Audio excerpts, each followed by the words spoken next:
Am I recording myself? Let's see. Yes, I am. Let's do this. I didn't give you a warning on what the questions were. No, but that'll be fine. Okay. I don't know.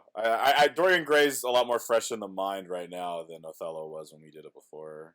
That's true. We had finished Othello weeks before we did our discussion. Yeah. And this we just finished yesterday. I just finished it yesterday. I don't know when you finished. What's today? Sunday? Right, Saturday. Today's yeah, Saturday. I finished it yesterday as well. Okay, cool. All right. Let's do this. Ready? Let's do it. All right. My mug. Where's my mug? I got stitched today. Ah, yay. I've got Minnie Mouse. This is actually Mom's mug. Nice. I stole hers. I almost took that Mickey one, but then it says love on there, and I'm like, that's against my character. That's against my character. Well, to be fair. Alrighty, let's go.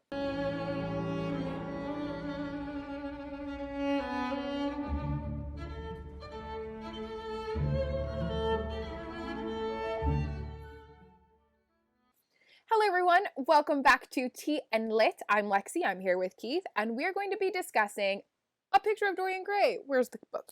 A Picture of Dorian Gray by Oscar Wilde. So grab yourselves a cuppa and a copy, and let's get into today's video. There you go. I'm just drinking water out of my mug. What are you drinking? I'm having some of Dad's green tea, so I'm going to be pretty up for a while. Buzzing. It's like half full too, so like it's going to be a lot. The naughty librarian, instead of saying buzzed like we do, she says zippy when she's caffeinated. Zippy. I like that. Yeah, so she'll be like, I'm feeling a little zippy today. So funny. Zippy. I'd like to adopt that. Okay, so I introduced us. In case this is your first discussion video with us, basically, I'm tilted, aren't I? It's just because your hair, it like feels unweighted. Okay. I don't know. I'll look out for it. Let's see if you're overcompensating for the hair bun. This discussion, basically, we're just gonna sit and chat about the novel. I've got a list of about 18 questions. I probably won't ask all of them because some of them I think are crap questions. But and we will discuss our thoughts on A Picture of Dorian Gray by Oscar Wilde. Kind of just some things that stuck out to us, some things that were relevant to us, some things that we thought were interesting, and how the plot kind of unfolded. So that's what we're here to do. Are we doing a review during this too, or no? I already did my review. Oh, I mean, okay. you can chat about your review. I filmed a review. Like, Okay. I filmed a review for Othello, and then we also did our discussion. Right. I remember now. Okay. There is a delay. I can hear you through the wall before I can hear you through the mic. It's so weird. Yeah, I'm sorry. I can't reciprocate that. Your voice does not come through here at all. through the wall. It's not? No, I can hear you. I can hear you through the computer, but there's no way I can hear you through the wall. It's this yeah, blocks well, out my everything. voice doesn't have the command yours does. My voice just has tremendous presence. Mm-hmm. Okay. So let's get into the questions. The first question is, do you believe these characters are believable? So primarily Dorian Gray, Lord Henry Wotton, and Basil Hallward. Do you know I was reading it Wooten literally the whole time? I was reading it Wooten, Lord Henry Wooten, the entire book. And then when I went to do my review video and I wrote down the names of the characters, it was Wotton. And I was like, wow. You clearly failed. 2 T's, not 2 O's. Come on now, brain. I never even saw the spelling of the name, to be fair. So I had the audiobook. So literally the exact opposite problems. Literally the exact opposite problem. I think Henry makes sense. Specifically because he's like a noble that believes the things he believes.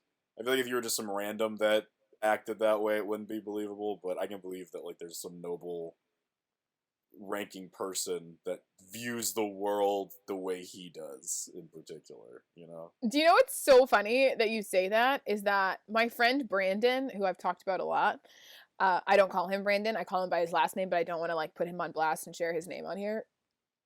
He is all about that hedonism lifestyle. Not so much that he lives it, but that he like espouses it a lot. And he'll be like, Lexi, you're too structured, you're too controlled, you're too this, you're too that. You have to adopt hedonism. To the point that sometimes I'll see hedonistic things, like memes online, and I'll send them to him. He's like hedonism bot in Futurama, just sitting around.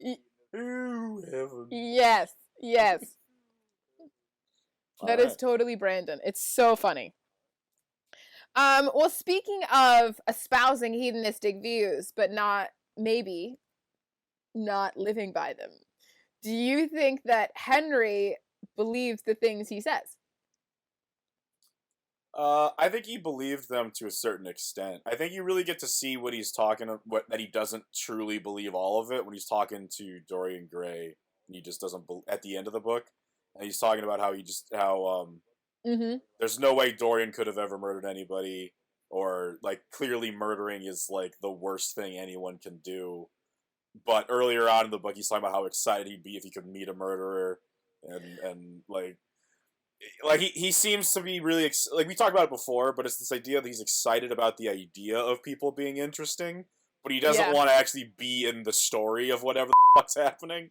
He's afraid of that, you know? Yeah. He wants to be the viewer, not the participant. Oh yeah. Which I thought was so interesting. He seemed to view people as like science experiments to be observed, and although it's probably not great, so often I view people that way also, where it's like, wow, you're fascinating. Why are you doing this? Why are you living this way? Why are you doing this thing?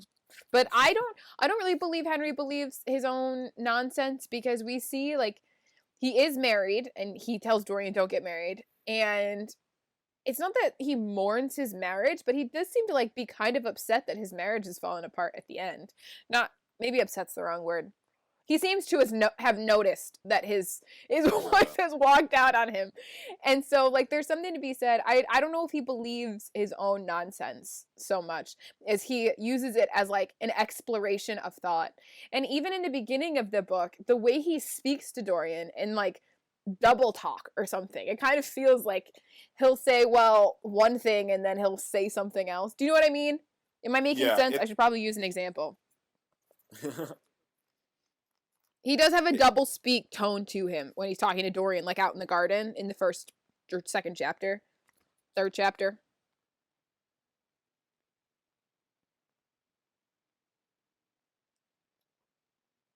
Whatever. Do you know where it is, or? No, I don't even have a real example. I just felt it. I felt it in my heart. All right. Well, if you want to keep looking for it, I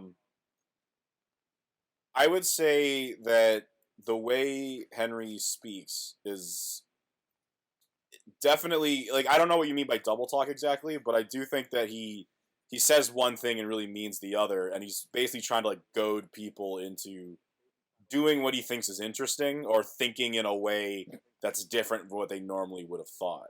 I mean, you see that even in chapter 1 when he's talking to Basil. Basil knows who he is, so Basil knows not to internalize any conversation they have. But they do both like the thought experiment aspect of just sort of being like, well, what if that, what if this, what if that, and that's sort of and that's reflective of how they're both supposed to be sort of like intellectuals in this world. You know, they're both just the type of people that just like the idea of thinking about life, liberty, the pursuit of happiness, and instilling that in Dorian Gray was a scary aspect of how Harry did it. You know. I think that's what I was trying to say with the double aspect, the double speak, is that it's like he's exploring all sides of the idea. Yeah. It's similar to whenever we actually talk to Alex, you know. Alex exactly. Like devil's advocate a lot. Exactly. And so I feel like when Henry's talking, he's saying, well, what if that, what if this, what if this other thing, what if that other thing? And it's like, you put all these ideas in someone else's head, and then you can kind of feign innocence and be like, well, I didn't know anything. I was just, you know, spouting ideas. And you see that at the end, where it's like, like you said, I'd love to know a murderer, but then also doesn't want anything to do with it. Yeah. Cool. Are those the only characters you wanted to talk about, or did you want to say anything about, like, Sybil Vane? Oh, Sybil Vane. We can talk about whomever you like to talk about. I think... Yeah, go ahead. Go ahead. No, you go ahead. Sybil Vane, I think, again, only makes sense when you factor in the fact that she's, like, what, like 17, 16 or something? I can't remember caring about things as much as you do at 17. But I'm sure you care about things a lot when you're 17. And she truly believed that she truly loved this man that she didn't even know the name of at the time. But hey, it's true love. I don't know. It's very Romeo and Juliet-y to me, which kind of makes it funny considering she does act in those plays. Kind of made it funny, if I'm being honest. It did. So this is the second book I've read for Victober, or Queen Victoria October. And Sense and Sensibility read, in terms of the love story, in a similar way, that people just like fell in love really fast and really easily. And I do know, I did some reading about like how courtship happened before the war and how courtship happened after the war. And so I think there was this sense of like being swept off your feet, and you're suddenly in love, and your engagement lasted 2 weeks, and then you had a huge wedding. And so I think there was, maybe not 2 weeks, maybe like 2 months, but there was something about that time period where things seemed to move much differently in terms of relationships than they do now. So that I think that a contemporary reader in Oscar Wilde's time would have understood it differently than we do in our modern time. You know what I mean? To us, this seems ludicrous because we have these very long, drawn-out relationships, and, you know, you practice at being married before you're actually married, and you trial and error and all these things.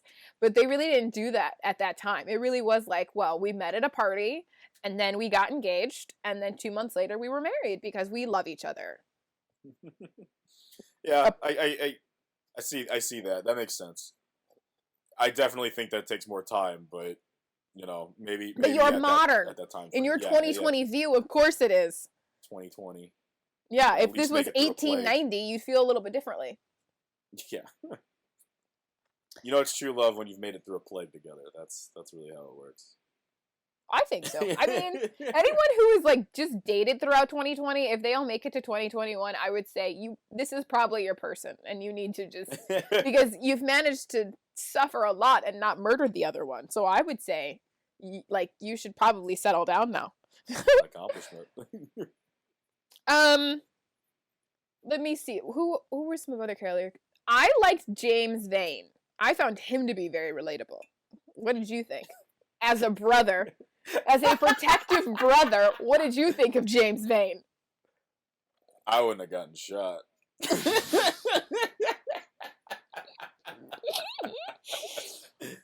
You know why? You wouldn't have hid it in the bushes. You would have just walked right up to him. From the first moment, you would have been like, no.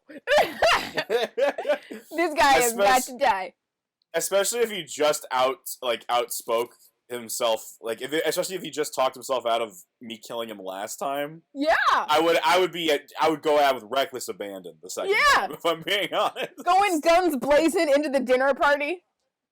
Yeah. You know what? Everybody goes down. Everybody goes down. That is so funny. I agreed. Yeah. When I read that, I was like, psh, he clearly didn't do this right.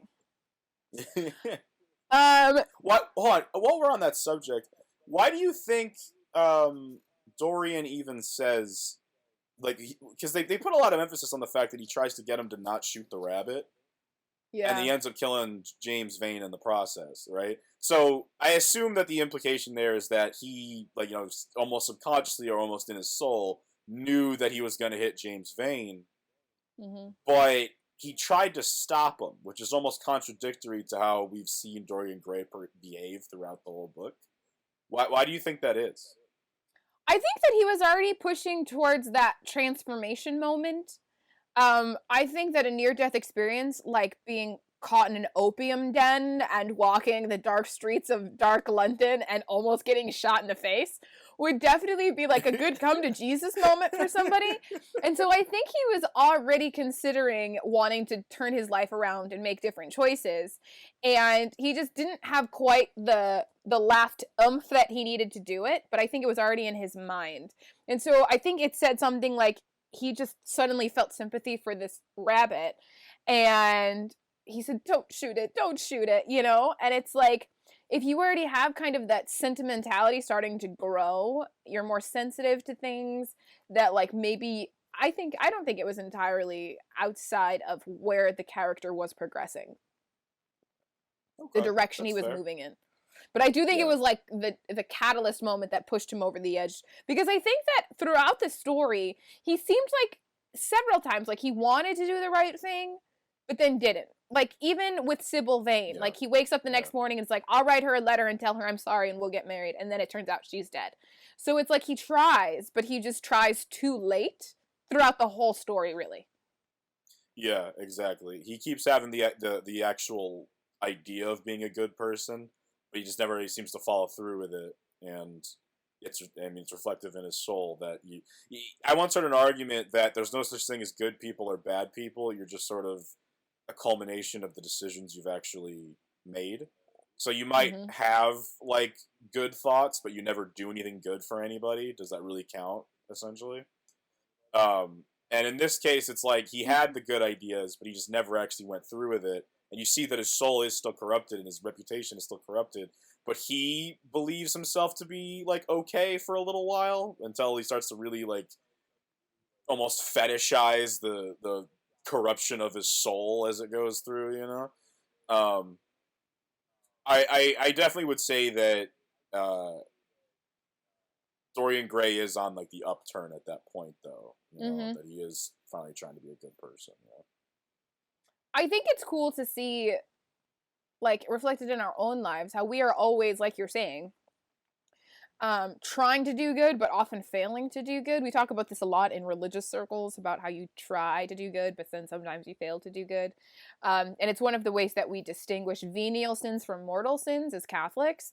A mortal sin is, you know it's wrong and you're doing it deliberately. And a venial sin is like, maybe you didn't know, or maybe it was out of your control. So one of the lines that is something to consider, first of all, no one else gets to decide what is a venial sin and what is a mortal sin, but one of the examples that could help move somebody forward. If you are drinking on a Saturday night and then get in your car and hit somebody and they die, that would be considered a mortal sin. Whereas if you are an alcoholic and you are completely out of control from your addiction and you don't know what you're doing and you get drunk on a Tuesday night and get in your car and drive, it could be considered a venial sin, because it's not like you did it. It's not like you are addicted and your addiction kind of controls you, and so you don't have the capacity to make a better choice. Does that make sense?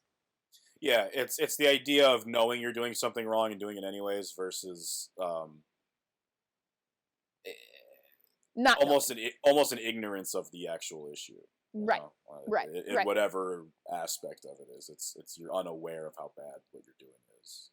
And it seems that in a lot of ways, I have a question. Who do you think is worse, Dorian or Henry? I'd still say Dorian. I would too. Tell me why.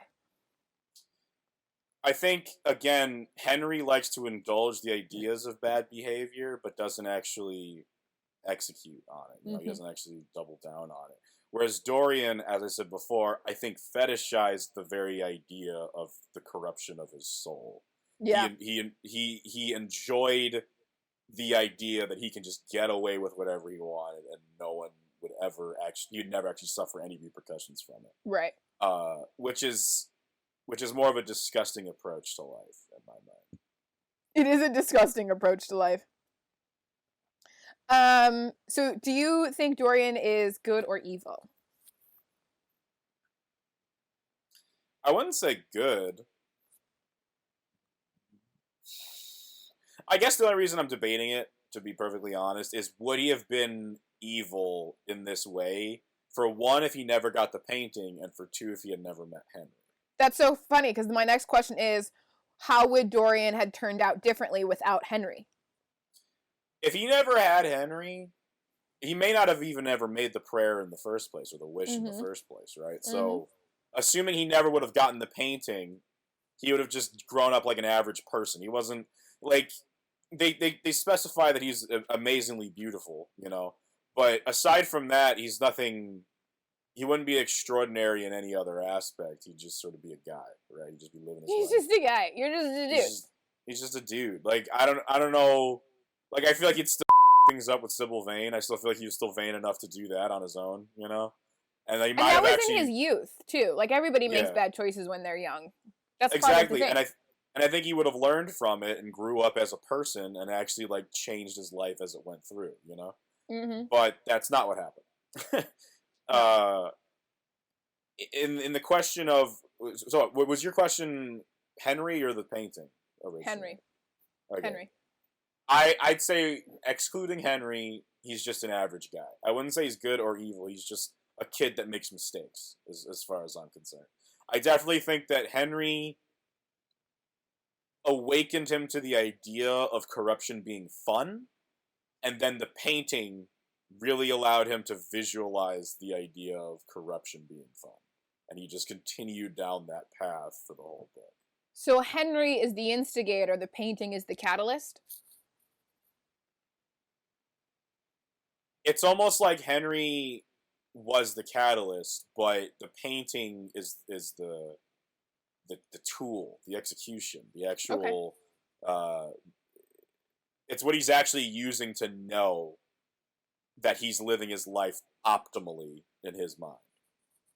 Right? Or totally and completely wrong and doesn't care. Yeah, but he thinks it's optimal because of what he talked about with Henry, and Henry telling him that that's the way to go through life is the wrong way to do it. Should have listened to. What's his name? Basil. Basil, thank you. Sweet Basil. Did you read the preface of the book, or? I did not. It wasn't on there. Well, it was great. So I'm going to read it to you because it has some things that I'd like your thoughts on. Okay? Because you do art, and this book spoke a lot about art, and so I think art is probably a strong symbol in the book, and art was a big part of Oscar Wilde's life. And so he wrote this preface. It's fairly short. It's like less than a page, 1 page. So I'm just going to read it, and then I want to hear your thoughts, okay? Okay. The artist is the creator of beautiful things. To reveal art and conceal the artist's maybe I won't read it.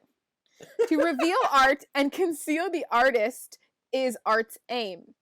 The critic is he who can translate into another manner or a new material his impression of beautiful things. The highest, as the lowest, form of criticism is a mode of autobiography. Those who find ugly meaning in beautiful things are corrupt without being charming. This is a fault. Those who find beautiful meanings in beautiful things are the cultivated. For these there is hope.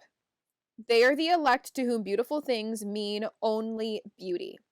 There is no such thing as a moral or an immoral book. Books are well written or badly written. That is all. The 19th century dislike of realism is the rage of Caliban seeing his own face in a glass. The 19th century dislike of romanticism is the rage of Caliban not seeing his own face in a glass. The moral life of man forms part of the subject matter of the artist, but the morality of art consists in the perfect use of an imperfect medium. No artist desires to prove anything. Even things that are true can be proved. That's the right sentence. No artist has ethical sympathies. An ethical sympathy is an artist is an unpardonable mannerism of style. No artist is ever morbid. The artist can express everything. Thought and language are to the artist instruments of art. Vice and virtue are to the artist materials for an art. From the point of view of form, the type of all the arts is the art of the musician. From the point of view of feeling, the actor's craft is the type. All art is at once surface and symbol. Those who go beneath the surfaces do so at their peril. Those who have the symbol Those who read the symbol do so at their peril. It is the spectator and not life that art really mirrors. Diversity of opinion about a work of art shows that the work is new, complex, and vital. When critics disagree, the artist is in accord with himself. We can forgive a man for making a useful thing as long as he does not admire it. The only excuse for making a useless thing is that one admires it intensely. All art is quite useless. Question number 1. Do you believe art is useless? No. I get his argument for that whole thing, and I understand like the basis of it, but if we're just gonna take it just as the last line, it's not useless. What do It's you just think? that Go ahead. I would just say that like the amount of help or insights that art gives to the individual can never be quantified. It's always going to be something that's more just like in the head or in the soul, and you'll never really be able to prove that you really partook in the art as the artist should have ever implied it to be partaken. Partaken? I think that's a word. All right. I thought it was really interesting, and I loved how he explained how, the art reveals yourself more than it reveals the artist. I believe that art reveals both the artist and the spectator, as he called them. But I think that sometimes, I think that's interesting to look at. Okay, here's the question. Who revealed more about who Dorian Gray really is and was? Basil or Henry? Probably neither, to be honest with you. Dorian is a very, what's the word? Malleable person. And so I think he is the product of both men. I don't think that either of them really nailed him on the head. Okay. Let me reframe the question here. Let's assume Basil is the artist of this story. Obviously. Let's assume Henry is the critic of this story. Obviously. Let's assume Dorian Gray is the art piece. Okay. Who shaped him? Was it the artist who was able to reveal to Dorian Gray who he was at that time and is able to allow him to persist in his life, seeing what his decisions specifically, how his decisions specifically impact his soul and his life through the art? That's Basil's approach. Mm-hmm. Then we look at Henry, who is able to get him to think way differently than he had ever done before. Almost plunging him, face first into adulthood and learning what life could really be about, but in the same vein, never actually giving any sort of moral or structure to his life. Who was the better, I guess, father figure in that regard?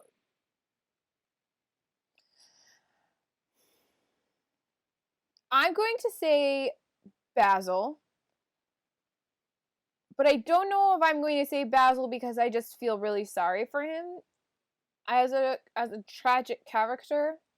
Because we saw at the end of the book, Dorian spoke a lot, several times about how it was Basil's fault that Dorian ended up the way he was. Basil was the one that made him vain because Basil told him how beautiful he was. And Henry merely, told him what to do with that vanity. But I think that you can be told left, right, and center that you're beautiful and not turn out to be a real jerk face and horrible person, fundamentally, if you don't have somebody telling you that hedonism is a good idea and you have to, live for pleasures and passions and things like that. I think you can have morals and be told you're beautiful at the same time. And so I think that really, and you can tell ugly people that they should have passions, and they're going to make bad choices. So I think Dorian is more a product of Henry than he is a product of Basil. I think. Okay. That's my thought. I think I'd have to agree with that too. I think it's a good approach. Cool. I think Dorian ends up being a bad person, and Henry's closer to being a bad person than Basil is. So On the scale. on the spectrum scale of good to bad people, Henry sucks. Dorian Gray also sucks. But I think one of the things that I think is interesting is, like, does Henry suck? I think he's just kind of an. I don't think he's like a bad person. Yeah. I don't think he's a bad person. I don't think Henry's a bad person. I do think he's just an though. I think he's like one of the purest forms of intellectualism possible, where he's like, what is thought, what is idea, what is art, and how can we absorb and absorb and absorb. I think he thinks too much. And from the beginning, Basil is telling Dorian, like, Basil has a bad influence on people. Basil is an influencer, but he's an influencer of turning thoughts into actions. And he's like, well, I just wonder how things would be in the world if, and I wonder how people would think if, I wonder what art would look like if, and then other people who are influenced by him are like, well, I want to impress Basil, I'm going to do this thing. Yeah, I think that's also why I like seeing him as, like, the critic of the story. Yeah. Because he's so specifically, like, he doesn't produce anything on his own. He doesn't do at no point do we see him playing a song, drawing anything, none of that. No. But he's constantly telling other people to read poetry, to play him a song, to draw something for him. Like, he's very much a critic because he's so much hypocritical in how he wants people to produce all kinds of content without actually producing any content on his own or having any real understanding of what art is, almost. Mm-hmm. Because he sees it almost from always the recipient's point of view rather than ever the producer of the art, which is Basil's approach. He seeks to be served rather than to serve others. Exactly. And I think in order to understand art, you need to be able to understand both sides. Do you think that Henry's influence over Dorian and his other friends has any mirror in our modern influencer culture? With which characters? Well, Henry, who is an influencer of his friends, do you think that says comments on anything for us? Yeah, I would still say that. I'd still say Henry is like you'd almost see Henry as like like an online influencer, because he has a very strong, well, maybe not entirely, because here's my argument. A lot of influencers nowadays, you could argue, are critiquing other people's stuff a lot of the time. But I'd also say they're producing content in more cases than not.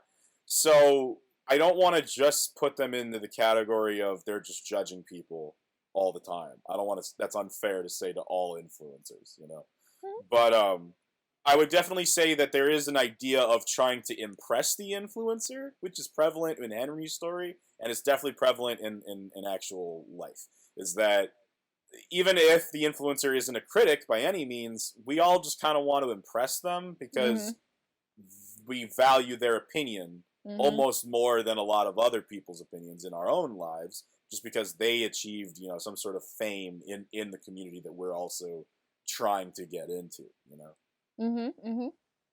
I agree. Yeah.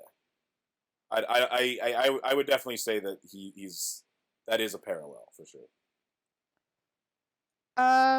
Do you believe, from the preface, do you believe art can be immoral or moral, or do you believe it's amoral? I think art is amoral. I don't think you can put it into anything, really. Art can be whatever it is once it's out there, and the person creating art, this is going back to my point about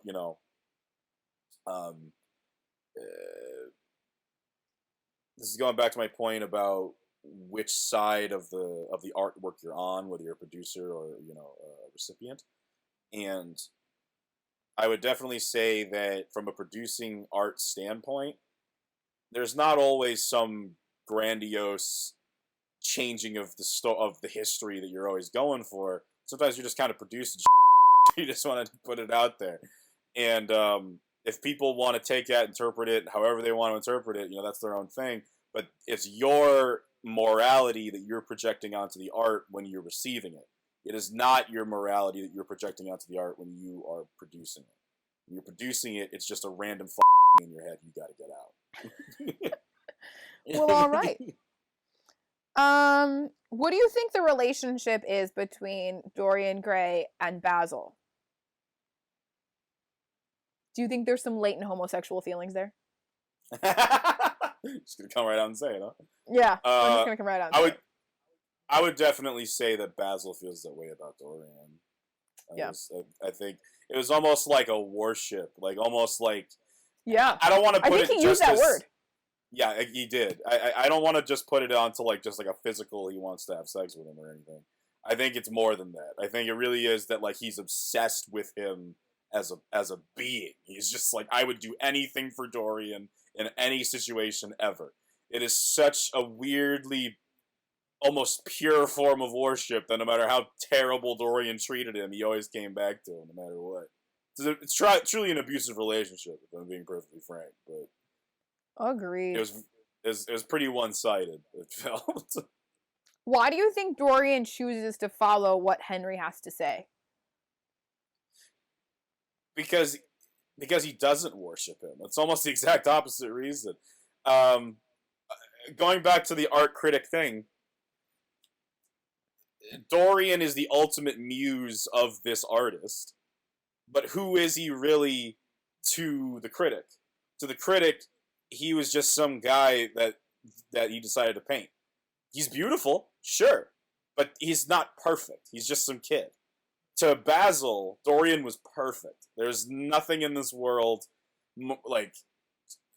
physically, mentally, like anything spiritually, that was better than Dorian Gray. And that's the artist in him just obsessing over the artwork almost. Whereas going off of the critic's approach, just watching the artwork, it's just something. It's just another piece of work. He even says that Basil never makes anything as good again after he stops hanging out with Dorian, and so it's just moving on. So Dorian is trying to get. So while Basil's trying to get the approval of Dorian throughout the story, Dorian's trying to get the approval of Henry, at least at the beginning of it, when he first starts indulging in the debauchery. I think it's just because he wants to prove to Henry that he understands life just as well as he does. But at some point he ends up, going too far with his corruption, and Henry almost becomes a moot point. But at no point, also, I do want to mention that he does have a conflict of interest with Henry when they're having a conversation later on in the book. The thought to kill him never crosses his mind. Yeah. Even though he does kill Basil almost on a whim. Yeah, yeah. And it's because of how he values the two friends. He values Basil's worship of him. He'll always be there. He can just dump out to him whenever he wants. Whereas Henry, he really actually valued as someone that he didn't want to live without. That's interesting you felt that way, because I thought it more had to do with the revealing of his soul in the painting. He revealed himself to Basil, but he didn't reveal himself to Henry. And so I think I took it as more like you let somebody see too deeply into yourself, and you panic and you push them back out. And so that's why he killed Basil, was because it was like Basil had seen too much of himself. Basil had seen too much of Dorian, and that scared him. Yeah, I could definitely see that too. I think that makes sense. Yeah, I can agree with that. Okay, cool. Well, we're hitting 40 minutes here, so I want to get maybe just a couple more questions, and then we can fall out. Yeah. All right. What do you think the death of Sybil, or Sybil in general, represented to Dorian? A point of no return. Yeah, like a loss of innocence. Yeah. It was all fun and games till Sybil Vane. Yeah, it was. Yeah, it was very much this idea that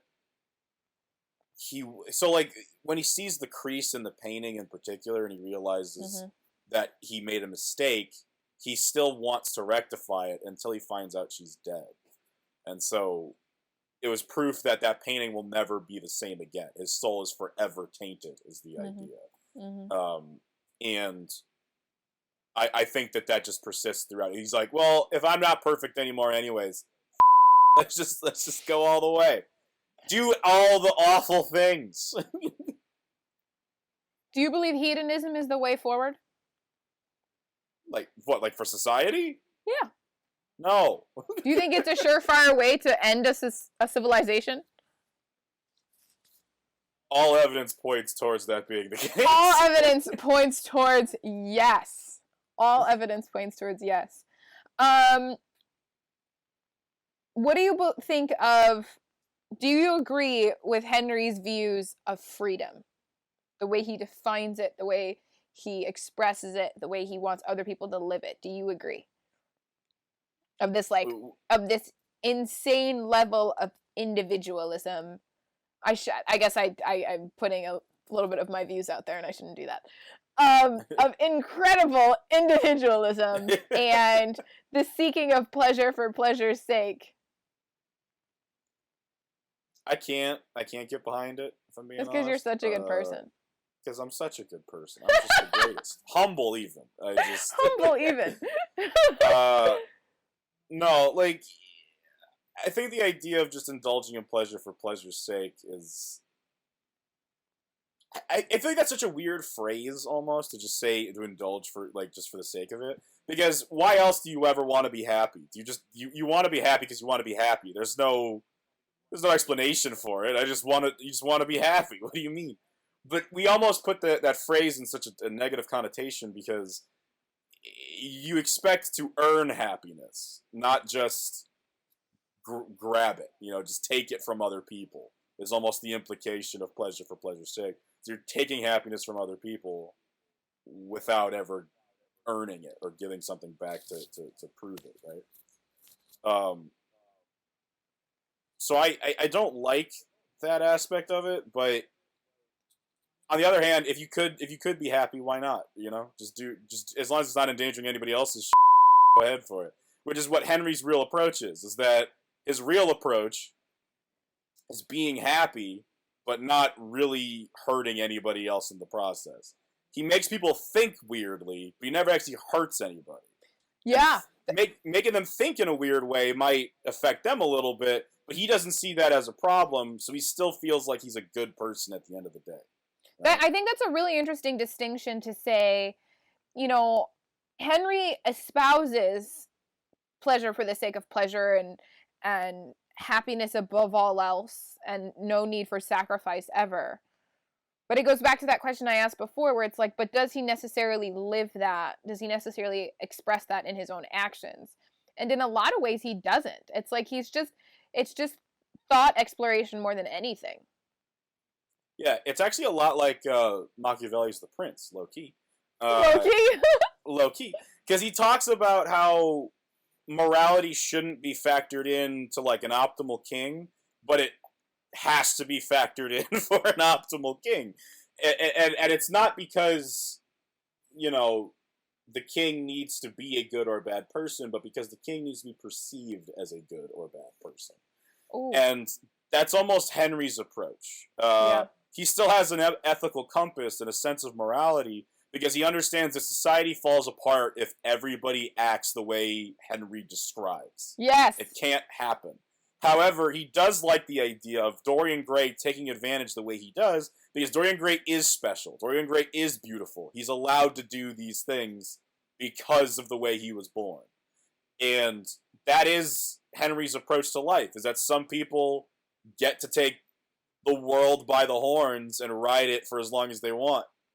Dorian Gray was one of those people. Henry doesn't see himself as one of those people, but he likes to preach it to people, I think that's a pretty good transition to my next question, which is towards like the end, not at the very end, but towards the end of the book, we see that society is talking. They know Dorian is a bad influence on people and that, people are in opium dens, and people are cheating on their spouses, and people around him are dying by suicide. They know he's a bad influence, yet they still keep inviting him to parties. What do you think of that example of society, how we view people? It's all like a status symbol, right? Mm-hmm. They don't actually care about the person or how they actually are, or what they actually do. What matters is your I had Dorian Gray reputation. at my party last night. Ooh. Yeah, right. Wasn't it sick? But like he even talks about Henry's talking about reputation at the beginning too. About how reputation is everything. Whether you're a good or a bad person, irrelevant. Do people think you're a good person, or do people want you around?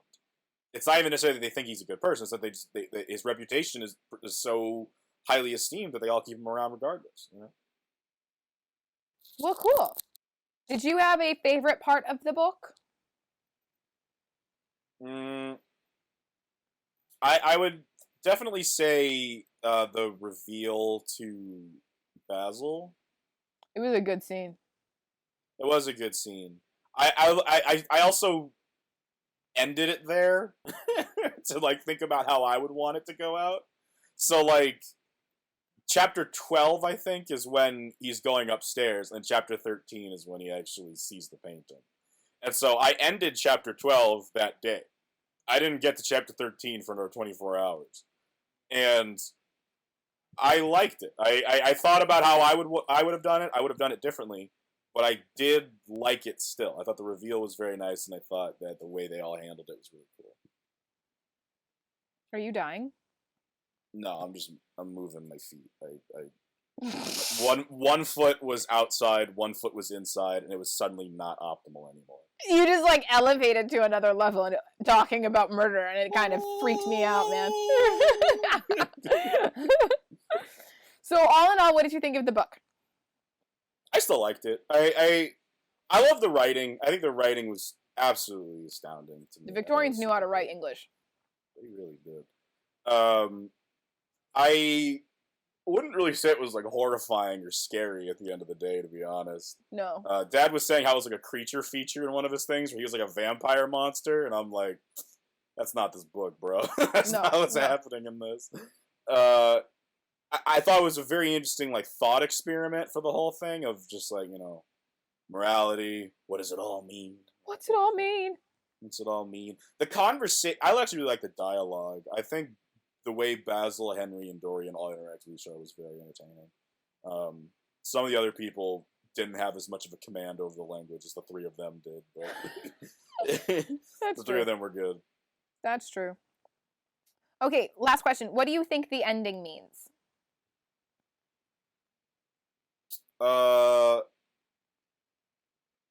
I would think that it just means that everyone gets to see what his true soul looks like now. Right? The fact that he killed the painting and they switched places again, almost. I thought that was poetic. I thought that was pretty cool. I liked that. I did too. I felt like it was a little anticlimactic, though, to be totally honest. Yeah, like I would say it was abrupt. Yeah, I liked it. I liked the point from a story aspect, but I would have liked to see more flesh.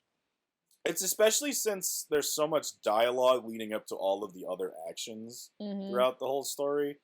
I mean, you know, before Sybil dies, there's a lot of talk. Before Basil dies, there's a lot of talk. And it's this build up to it, that Quentin Tarantino style almost, of like the dialogue gaining tension as it goes through, and then you finally get to the actual reveal of the terrible thing.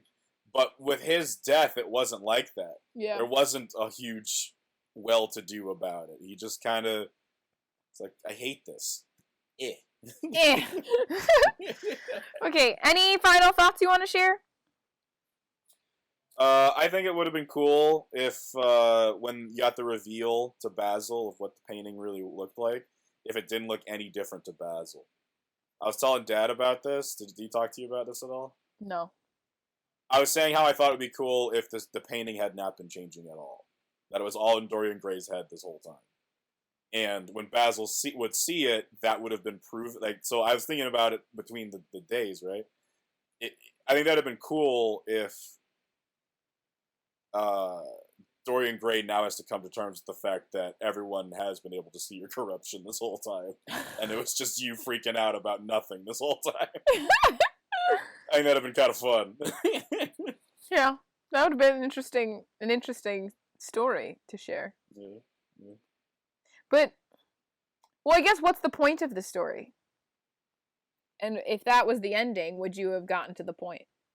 Would Oscar Wilde have gotten to the point that he was trying to make?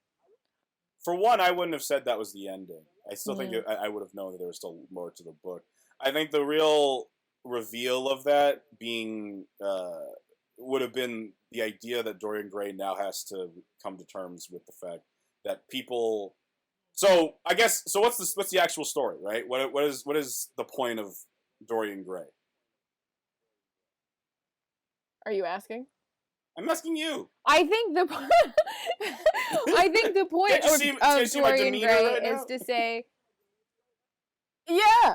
I think the point of the story is that there is sinfulness in us all, and it's reflected in us whether we recognize it or not. And rather than trying to hide it away in a dusty attic, we should kind of work through whatever it is that we're going through. So even if that were the exact same, so let's keep that exact premise, but put it from the idea that Dorian Gray has been perfectly aware of the corruption of his soul and continued to commit corruptions because he thought no one had noticed. But then he comes to terms with the fact that everyone has noticed this whole time that he wasn't he was a bad person. His reputation was clear. Everyone knew he was a bad person. And if that's the case, I still feel like it has the exact same story, like the exact same premise of the story at the end. You know Are you saying that Dorian still ages, and that the painting still looks the same as his young self? Yeah, it was all in his head. But his face is still, like, his real face is still changing. He's still attractive, but he's not like... But he's still aging. Decrepit. Yeah, he's still aging. Yeah. Well, then I think that defeats the whole purpose of the story from the beginning, darling. No! It's all a mental game, Lexi. Come on, it's not just the magic of it all. You gotta play off of the concepts, because he still commits the crimes. Like, what do you mean? Well, I feel like the whole point of the story is that he's projected all of his sins into this object. So then, but if he's projected everything into something else. Right. It's the wizardry. I think if it was a mental projection, it has the exact same weight up till that point, is what I'm saying. Yeah. I just mean, like, what's the point if the painting isn't I like the idea that he's making bad choices and that he feels guilty and he sees the effect of his choices on the painting, but nobody else does. I do like that, except I just don't understand, like, why he would still age. Like, that's the point of the story, is that he doesn't age. I guess, you know what it is? I look for magic in everything. And I am not really tolerant of the idea of letting the magic go. Maybe that's what it is. Alright. Because, yeah. Because you know me. Yeah, I guess so. That's fine. You throw the magic at it, and I'll hold on to it for dear life. Well, okay. Did you like this book? What would you give it out of 5? Can I give decimal points? Sure. Like a 3.5. Really? 3.8 maybe. 3.8 maybe. I gave it a 4. I think it's just not high enough to be a 4. I really liked it, but like I said, I think that like the writing was great, or the story was pretty good, but I do think that like the second half of it really drags on. It did. Like, that's even going back to my thing again about if it was all a mental game the whole time.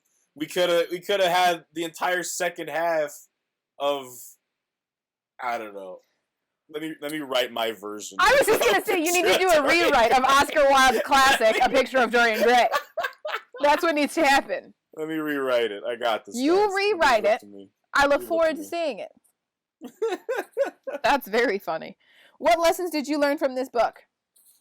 Other than the Victorians had a command of the English language. Yeah. Like, wait, what was the question? What Sorry. lessons did you learn from this book? I honestly learned a lot about dialogue. I understand, like, conceptually you're asking about, like, the story of it and all, but I mean, like, don't be a bad person. That's pretty That's obvious. fine. I would honestly say, Yeah. though, that, like, the way their conversations played out was very beautiful. I really liked how the three main characters interacted with each other. I thought it was really cool. Awesome. All right. Well, I think that's all. Anything else you want to share? I think I'm good. Alrighty, so this was our second discussion. Our first one was William Shakespeare's Othello. We'll post that. If you guys would like to see more, please click subscribe. We'll be doing 1984 as our next discussion next month. In honor of the 2020 presidential election, we'll be reading dystopias. And there are t-shirts and mugs and swag in the description box for you to check out if you're interested. And we'll see you guys next time. Thank you for watching. Bye.